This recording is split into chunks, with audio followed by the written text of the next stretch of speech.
Makers at breakfast. BBC Radio Devon.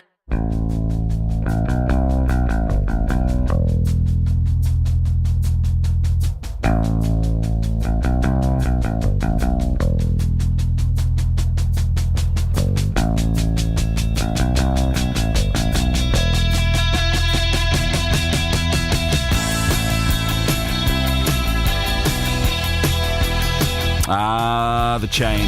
The F1 music, of course. It's inspired so many careers over the years, including my next guests who are students at Exeter University. They've got an XRacing team that are headed to Silverstone to take part in this year's Formula Student Final, where they'll get to put their hand-built racing vehicle to the test on the tarmac. What an opportunity this is. Martin Fillola, Tilly Wake and Elizabeth Ashford are part of the team, and they are all with us this morning. Morning. Morning. Good morning. Morning. You're going to Silverstone. Yes, very exciting. We cannot wait.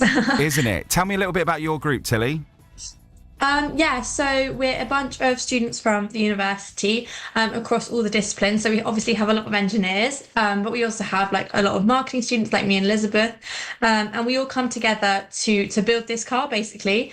We do it in one of the buildings at university, and we have like a business side who get all our sponsors. And it's a great project so that we can all come together and sort of simulate a Formula One team, basically. So you're in marketing, Elizabeth? Yes. Tell us. I would just thought it would be loads of engineers. So you're involved too. How does it work? I think the engineers are really the heart of the team. Obviously, building the car, we can't do it as marketers or as business students. But what we can do is we bring in the funding and we bring in the sponsors, and we really highlight and showcase what we're doing through our Instagram, through all of the social medias. So it's a really great way to also put our theory into practice. You're not from Devon. I'm originally from the States. Yeah. I've heard of that, the States. I've heard of it. Well, congratulations, Martin. This is absolutely brilliant. Tell us about your involvement and what you've been up to. Well, I have been a fan of engineering for a long time, and the opportunity came to join the team. I'm not a big fan of racing, never have been. But it's just an excuse to do some engineering, a side project, an excuse to have a budget and have an aim to spend some time doing some CAD work, really. Computer-aided design, is that? Yeah. We like computer-aided design, even though lately the final stage of the car is more like cardboard-aided design. It's just make it so it fits, less formal, and really get it done. I've been involved for 4 years now. It's been an ongoing thing in my life for the last 4 years. The university degree has been kind of a side gig, and the main mission has been to build cars year after year. Your university degree's been the side hustle, and this has been your main thing. Yes, it really has. I'm paying the price off now because I finished uni a few months ago, and I'm still here in the UK, waking up very early every morning, going to the workshop and trying to finish this. Where are you from, Martin? I'm from Spain.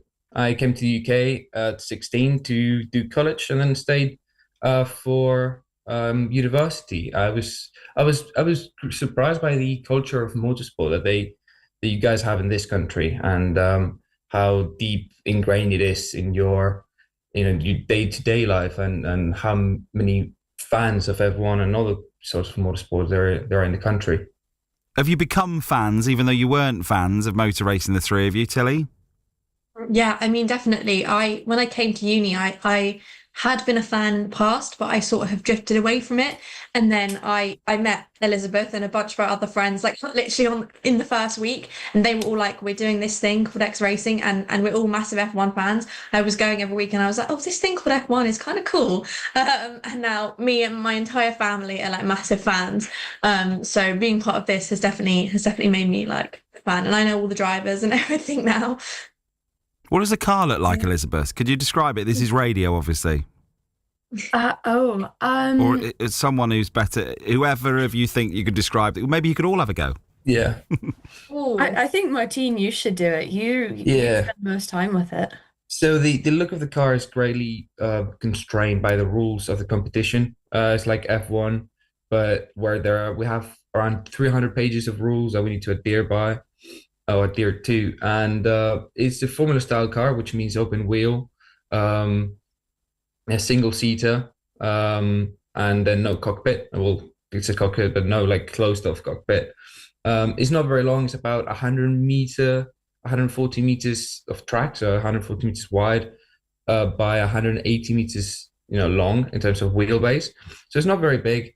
Some teams choose to have Centimeters, yeah. 180 centimeters, yeah. Yeah, sorry, that's a massive car you've just described. I mean, it's It's a very narrow car and very, very long one, yeah.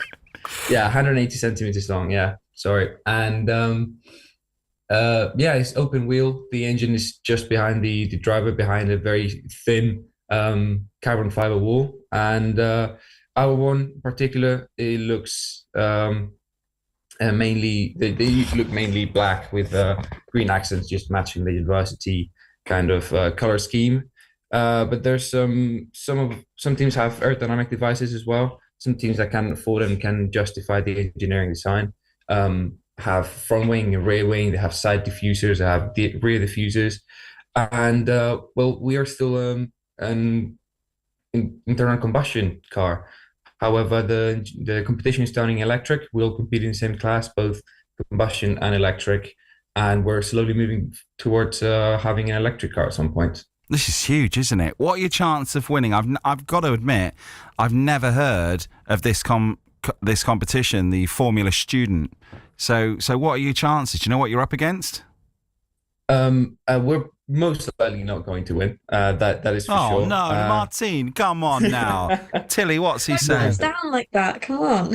Elizabeth, over there, and you like winning in the States. Just, Yeah, I mean, we don't have the biggest budget. We don't have the fanciest car, but I think we're in with a chance to be up there. We've got a really good alongside the car, there's little competitions and challenges that the car does, but there's static challenges as well. So 3 presentations that we have to do.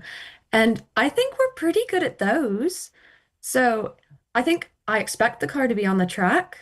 Sorry, engineers, it's a lot of pressure, but I think we're in for a good shot this year. Yeah, it's not going to be Oxford or Cambridge again, is it?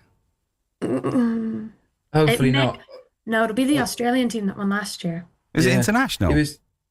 Mm-hmm. Is it? Yeah, so you get teams from obviously the UK, from Germany, all of Europe, from the States Australia. It's a really big competition. There's over 100 teams that go. Amazing. Listen, best of luck with it. Flying the flag of Devon and of Exeter University. Thank you very much. You've built a car and marketed it and sold advertising space on it and got to the final. You're going to Silverstone, which is going to be what an unbelievable experience for you all.